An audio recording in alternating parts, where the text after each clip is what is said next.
was Mr. Pretti acting as an assassin? Do you think he was acting as an assassin in Minneapolis? Mr. Pretti, your deputy chief of staff said that. You don't think so? Well, that being said, you can't have guns. You can't walk in with guns. What about the Second Amendment? Listen, you can't walk in with guns. You can't do that. But it's just a very unfortunate incident. In a stunning political twist, US President Donald Trump has been forced into a public retreat after initially amplifying claims that Alex Pretti was armed and dangerous, a portrayal now unraveling under intense scrutiny. Trump first denied knowing Pretti, then doubled down, arguing you can't walk with guns, even though Pretti was legally carrying under Minnesota law, triggering fierce backlash from gun rights advocates and allies alike. Now calling the killing an unfortunate incident, Trump softened his rhetoric while still insisting that open firearm possession at protests is unacceptable, sparking a fiery national debate over the Second Amendment, policing, and presidential accountability. Sir, was Mr. Pretti acting as an assassin? Do you think he was acting as an assassin in Minneapolis? Mr. Pretti, your deputy chief of staff said that. You don't think so?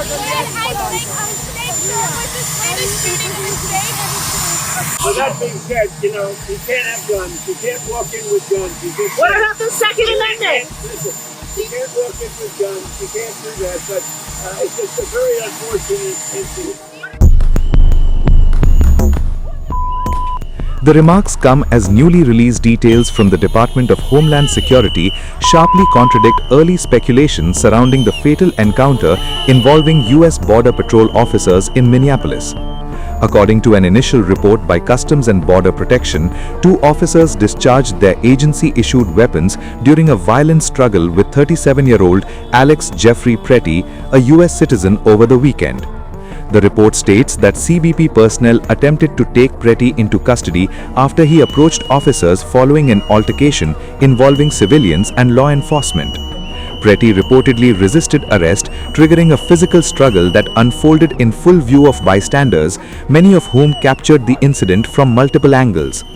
During the confrontation, a Border Patrol agent is heard repeatedly shouting, "He's got a gun," as officers wrestled with Pretti on the ground. Roughly 5 seconds later, one Border Patrol agent fired a CBP-issued Glock 19, while a Customs and Border Protection officer discharged a Glock 47, according to the report.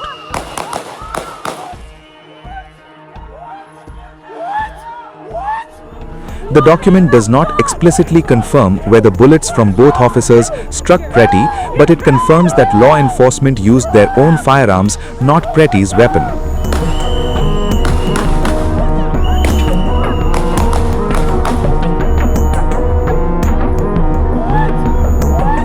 This detail directly challenges earlier questions about whether Pretti's gun may have discharged during the struggle. A CNN analysis of available video footage indicates that an officer appeared to remove Pretti's firearm from his waistband moments before shots were fired. Following the shooting, a Border Patrol agent reported that he had possession of Pretti's firearm, later clearing and securing it inside his vehicle. CBP personnel then attempted life-saving measures, cutting Pretti's clothing and applying chest seals to his wounds as emergency protocols were activated. Despite these efforts, Pretti remained critically injured at the scene. More than 10 minutes later, Minneapolis Fire Department Emergency Services transported Pretti to Hennepin County Medical Center. He was pronounced dead at approximately 9:32 in the morning. The incident began earlier when a Border Patrol officer was confronted by 2 female civilians blowing whistles near the roadway. When ordered to move, the women refused, prompting the officer to push them aside, after which one ran to Pretti for assistance. That interaction escalated rapidly, ending in a fatal confrontation now being investigated by multiple agencies. The CBP report is the first official document to emerge from a series of ongoing probes, including investigations by Homeland Security Investigations and Minnesota's Bureau of Criminal Apprehension.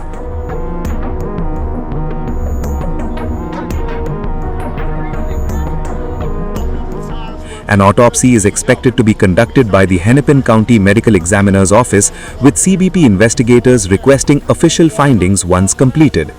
The results could play a critical role in determining whether criminal charges, policy changes, or disciplinary action follow.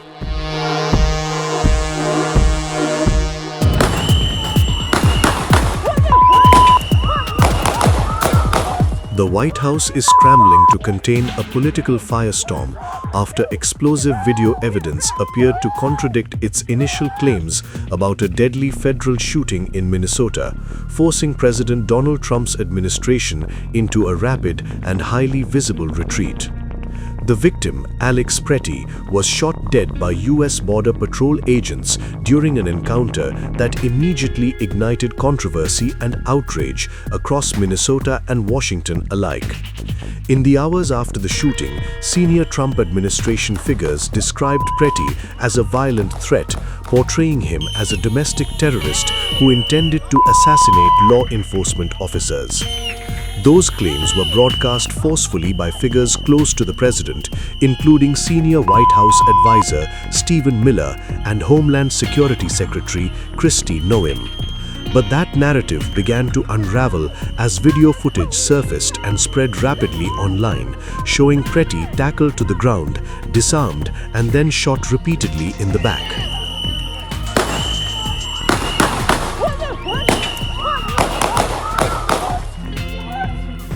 The footage appeared to directly contradict the administration's claims and intensified accusations that the White House had rushed to judgment before the facts were known. Officials soon realized that the language used to describe Pretti had transformed the killing into a much deeper political liability for the president.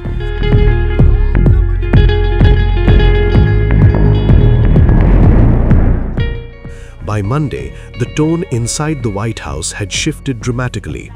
At a press briefing, Press Secretary Karoline Leavitt avoided repeating the earlier claims and instead stressed that investigations were ongoing and that no final conclusions should be drawn. Thanks, Caroline. I want to go back to some of the comments from Stephen Miller and Secretary Noem. You've made clear the president wants to see the investigation play out when answering some of the questions on the specific details. Is he concerned that some of those definitive statements made by other officials risks public perception of the credibility of those investigations now? Again, the president believes that these investigations are credible, they are continuing, they are active, and he wants to let them play out. Alex. Caroline, thank you. Is the administration willing to separate DHS funding from other funding bills in order to avoid a broader shutdown? Look, at this point, the White House supports the bipartisan work that was done to advance the bipartisan appropriations package, and we want to see that passed. Policy discussions on immigration in Minnesota are happening. Look, the president is leading those discussions as evidenced by his correspondence with Governor Walz this morning, but that should not be at the expense of government funding for the American people, which would include, as you know, Alex, FEMA funding, and we are in the midst of the storm that took place over the weekend, and many Americans are still being impacted by that. So we absolutely do not want to see that funding lapse, and we want the Senate to move forward with passing the bipartisan appropriations package that was negotiated on a bipartisan basis. Leavitt insisted the president had not personally characterized Pretti in the same terms used by his advisors, and said Trump wanted the facts to guide the process. On Saturday, the Department of Homeland Security posted that Pretti looks like he wanted to do maximum damage and massacre law enforcement. Stephen Miller on Saturday posted that, or called Pretti a would-be assassin. Why did administration officials jump to conclusions before an investigation had even been conducted? Well, look, this has obviously been a very fluid and fast-moving situation throughout the weekend. As for President Trump, whom I speak for, he has said that he wants to let the investigation continue and let the facts lead in this case. FBI Director Kash Patel said in a Sunday interview, quote, "You cannot bring a firearm loaded with multiple magazines to any sort of protest."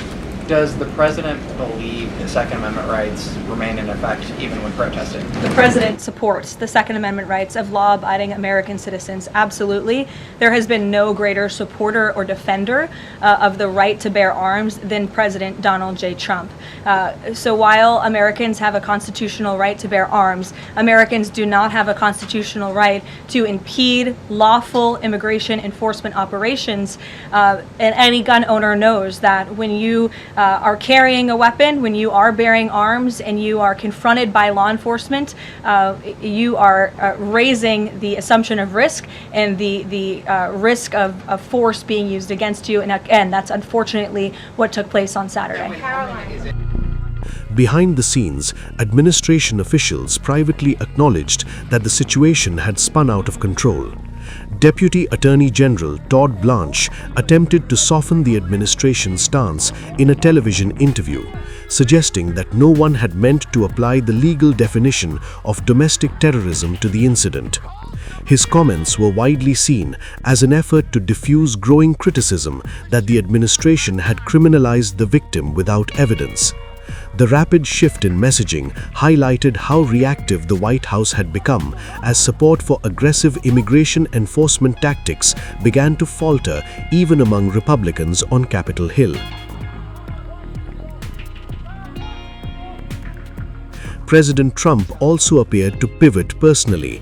After initially blaming Minnesota Governor Tim Walz and Democrats for the killing in social media posts, Trump announced that he had spoken directly with Walz and described the call as productive. He said both sides were now on the same wavelength about how to proceed. Back to the call with Governor Walz this morning, the president described it as respectful. He said we seem to be on a similar wavelength, but you had strong criticism for the governor and the Minneapolis mayor Jacob Frey just now. So could you explain the difference in tone between what the president had said in his True Social post and I think some of the criticisms that you just levied from the podium? Fran, I think the criticisms that I laid out, I'm painting the picture for all of you in this room, are what led to the moment that we are in today, where Governor Walz and President Trump are having a conversation, a constructive and productive conversation to end the chaos and the lawlessness that has taken place in Governor Walz's state. Walz's office confirmed that Trump had agreed to consider pulling federal agents out of Minnesota and to allow state investigators to conduct an independent probe.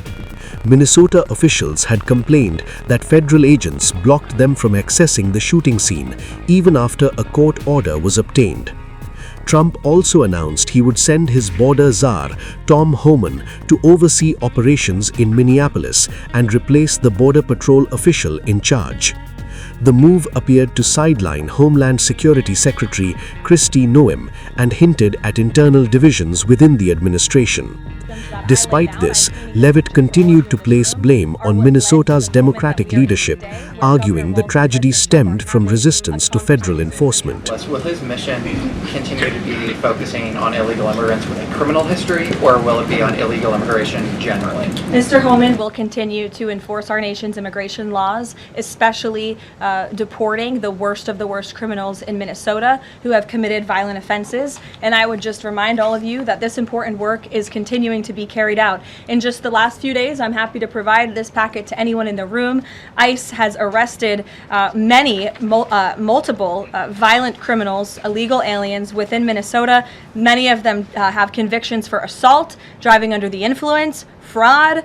This individual here I'm looking at was an aggravated felon with multiple convictions for larceny. With regards to the deployment of Tom Homan to Minneapolis, should the deployment of Mr. Homan to Minneapolis be seen as a sign that the president is dissatisfied with how the officials on the ground had handled the incident? No, Mr. Homan is doing an exceptional job, and he has been working with Secretary Noem and President Trump over the course of the last year. Secretary Noem still has the utmost confidence and trust of the President of the United States, and she's continuing to oversee the entire Department of Homeland Security and all of the immigration enforcement that's taking place across the whole entire country. Of course, Secretary Noem is also in charge of FEMA, and we are in the wake of a brutal winter storm where hundreds of thousands of Americans have been impacted by that. So Border Czar Homan is in a unique position to drop everything and go to Minnesota to continue having these productive conversations with state and local officials, and I know that he's catching a plane in just a few hours to do just that at the request of the president.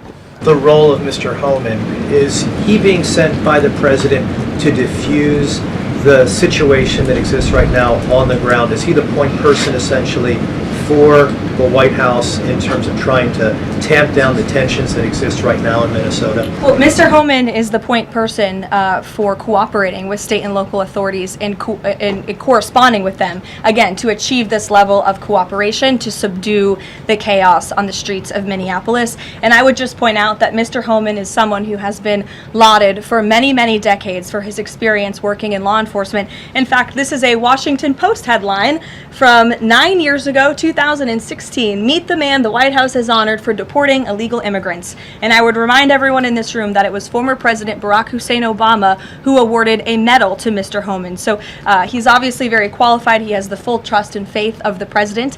He will continue to have these meetings in the hopes that ICE and local law enforcement can cooperate and work together to have successful immigration enforcement, as we've seen in almost every other state across the country. Privately, officials suggested the shooting may have been a tragic mistake, triggered by agents who believed a gun may have discharged unintentionally after being confiscated. But critics say the episode demonstrates the dangers of defending law enforcement actions before investigations are complete. They tell us, and this is their words, this is the single largest deployment of immigration officers in one place at one time, in a state that is not even in the top of immigration. What justifies this disproportionate flood?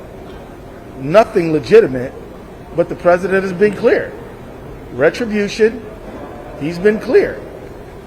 He's going to, we didn't vote for him, so he was really salty about that, and it's unjustified and illegal, and we are praying for the relief that the state of Minnesota needs from the court. We were doing immigration enforcement before Operation Metro Surge. It was happening. It was functioning. Nobody ever complained that we weren't doing immigration enforcement.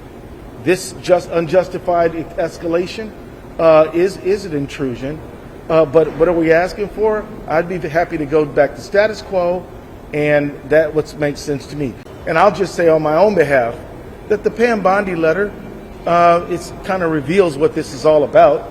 This is not about fraud, and it's not even about immigration, and it's certainly not about law enforcement. It's about handing over documents of the state of Minnesota, private information, including voting information, to the federal government. That's what this is about.